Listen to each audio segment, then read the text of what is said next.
And it's pretty remarkable to think about TVA's role during the events of Helene.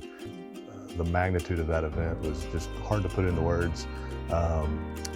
Some of the things that I take away the most is TVA's reservoir system was built just for events like this. It really highlighted the importance of the TVA system for flood management and flood control.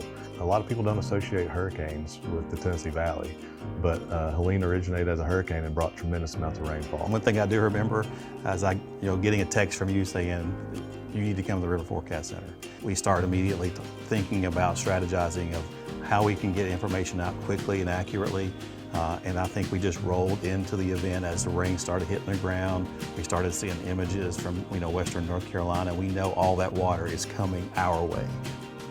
People's well-being was one of our top priorities. We wanted to be able to have something that people can watch, get really in-depth information, the information that they needed if they needed to make a decision, and be prepared.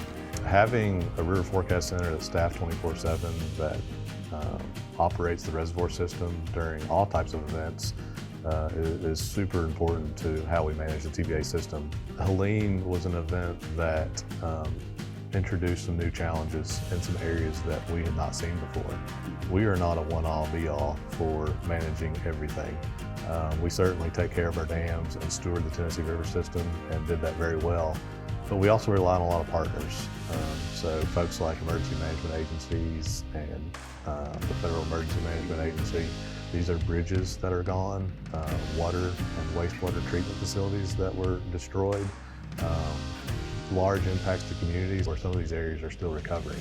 And TVA, particularly around the Douglas Reservoir for the debris cleanup, was the lead agency in partnering with some of those state and federal and local partners to help clean up that debris. Douglas really held much of that water coming out of the mountains in western North Carolina. So all of those things that's still happening today, a year later.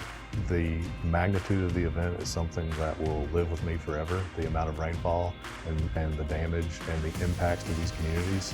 These are our friends and neighbors and relatives that live in these communities. And so certainly something that I'll never forget.